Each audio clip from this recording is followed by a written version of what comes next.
Hey, what is up, guys? I am here to give you a Breaking Bad review, as promised, every Wednesday. Um,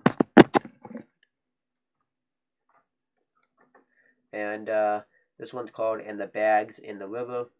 It's season 1, episode 3, and kicks off with Jesse and Walter cleaning up the mess that Jesse made from when he melted the dead body. And as they're doing this, they show a flashback from like the past, I guess, which is why they call it a flashback. And it shows Walter when he was young. He looked like he was about in his 20s. And this girl, I think, could be Skylar younger, but it probably isn't because it doesn't look like anything like it could be Skylar. Um, and Scott, and they're trying to figure out like they're just naming different um, type types of chemicals. And it all comes up to I guess they're trying to find out how much chemicals are in the human body, and they just talk about how all of it's really shyness. And then it cuts to the theme song, and then it gets back, and we see Walter Jr., Skylar, and I get Hank's wife. I don't really. Let me see if I can look up her name.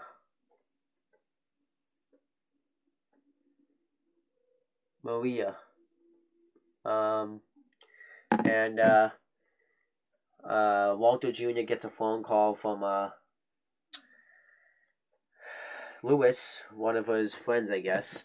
And while he's gone, Skylar asks what happens, like if you did anything weird when you smoked marijuana. And she's trying to like say this because she's trying to like cover it up as like she's trying to use it as one of her characters in a book, and she obviously Walter does, and then Marie thinks that she's talking about Walter Jr. So she's like, I used to get it from yours, and Sky's like, well, no, believe me, this is one of my characters from my book. Walter Jr. is not smoking marijuana, and she but and I guess we think she believes her, and then Walter goes downstairs and talks to Crazy Eight, and then he said Crazy Eight finds out his name's Walter, and he finds out he's a teacher, and he's like, how do you know all this stuff? And Crazy Eight says that Jesse's a big mouth, so Walter gets pissed, and um, Jesse's upstairs, smoking his crystal meth, and then Crazy Eight also mentioned that this isn't really him cooking the crystal meth. Isn't really him, and then so yeah, Walter's like, why did you tell him who I am? And he's all mad at him. He tries to flush his meth down the toilet, but Jesse saves it, and they try to go on this big chase scene for it, but then Walter ends up coughing, and then he finds him, chases him down, and pulls him out of the car, and he asks Jesse why he told him his name, and they just kind of they're arguing about how Jesse didn't follow his instructions, how he melted everything, and Jesse's talking about how you won't do it, you won't kill you won't kill Crazy Eight. So then we see Marie at the shoe store buying shoes, and she calls Hank, and Hank is doing a rest, and pretty much she wants Hank to talk to Walter Jr. To convince him to not smoke marijuana, and he agrees. So then they go to like this place where pretty much a bunch of drugs go, druggies, and he says that this is where you go. It all starts with the marijuana, but now they're all meth heads now. And Walter Jr.'s like, I bet Walter Jr. has no idea why he's going on, has no idea why he's telling him this. And he's like, why are you showing me this? And he's like, because I worry about you. And then he has this girl come over, and he's like, what do you do? And she's like, and he's like, and he asks her name. Her name's Wendy. And he's like, do you do the pipe or the needle? And he has her show him her teeth, and they end up being all brown. So he's like, oh, it's actually the pipe. And then he tells her to go away. It was kind of a funny scene, actually.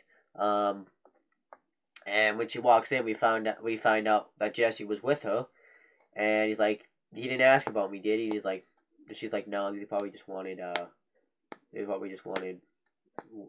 drugs.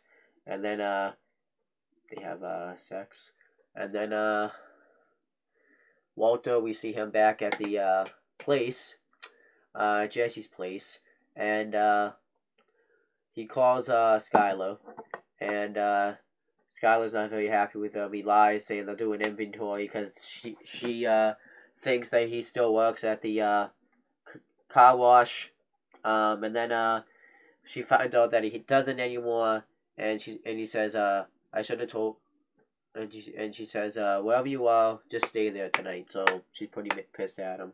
And then he makes a sandwich for Crazy 8, but he's still coughing, because of the lung cancer. So then he trips and falls and gets him, and the plate breaks and he gets knocked out.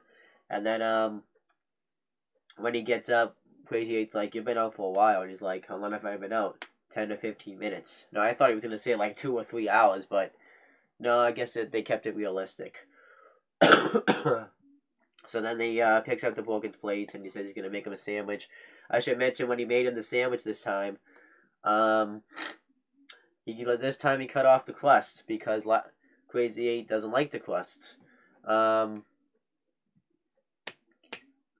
then so he makes the sandwich again and he gets him some drinks. I think it was probably some sort of beer. And then Walter says, do you have a real name? And his real name, let me see if they have it written down here.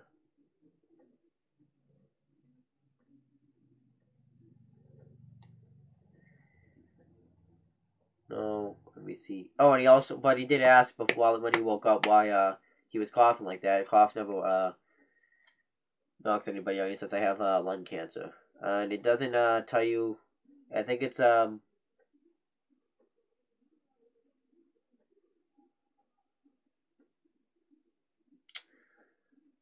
it doesn't really say, but they talk about how, I think it says his real name's Demore.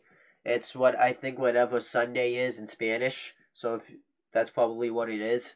And then, he, says, and he asks where he's from, and he's like, Walter, this isn't gonna make any easier for, you to kill me if you try to get to know me better. Because earlier in the episode he was writing like a list of why he should kill him and why he shouldn't, and he listed out more reasons why he should, like why he shouldn't kill him. It's the right thing to do. It's like the more right thing to do. It's killing's wrong, post-traumatic stress disorder, all that kind of stuff.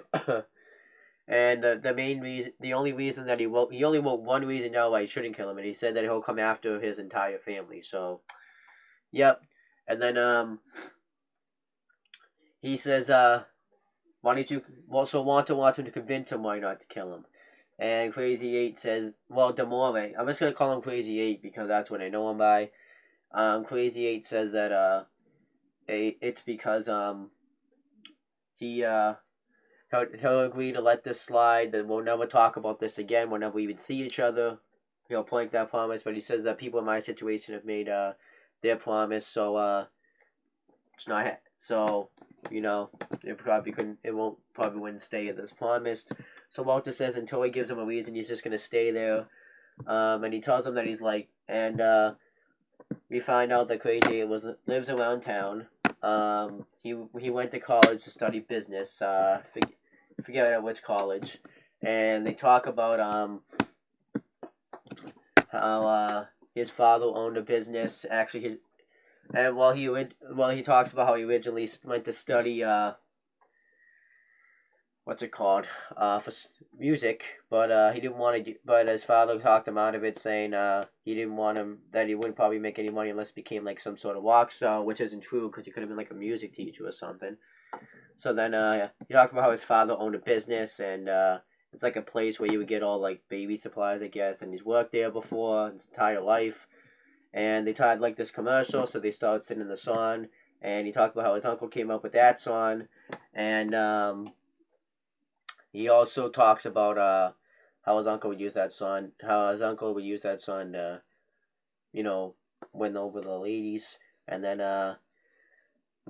Walter talks about how he doesn't want to have the conversation with his family about having lung cancer, and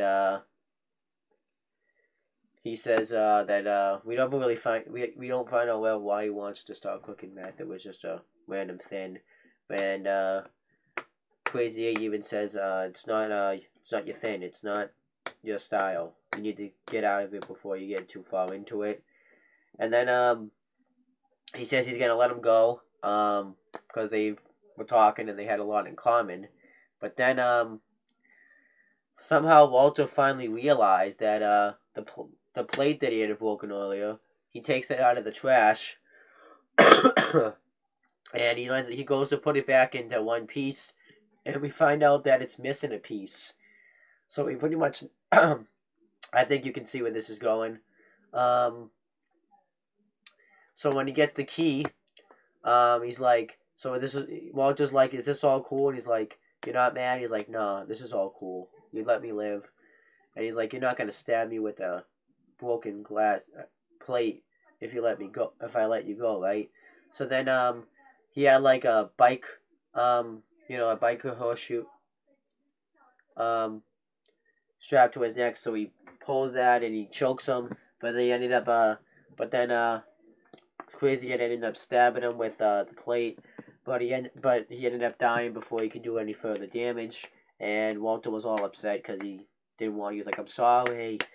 So that probably tortured him. But at least they made sense why he had to kill him, because he didn't really have a choice. Because if Walter didn't if Walter had let him go, he would have killed him. Crazy would have killed him. So, but then when Jesse gets home, Walter and Crazy 8's dead body's gone. Walter didn't even go into work the next day. They had a substitute teacher. And we find out that they were expecting where they were cooking crystal meth, the cops. And Walter is up at the somewhere on like the highway, and he's thinking of that same flashback, and he talks about what's missing is the soul. And then he goes home, and he's like, Skylar, and we see she's in a room, and he's like, there's something I have to tell you. And that's how the episode ended. So I think I know what he's going to say. I think he's probably going to tell her that he has lung cancer, but he's not going to mention how he was doing all this other stuff. And then they're probably going to be all good, but then, yeah, I don't even know what's going to happen. Something's going to probably happen. So this actually was a really good episode. This was actually probably my favorite episode. I wasn't a fan of episode 2, so I mean it was okay, but it wasn't as good as episode 1. So I really like this episode. I can't wait to watch next week's. But that's pretty much it, guys. Subscribe to this channel and all the other channels, and that's all I have to say. And peace out.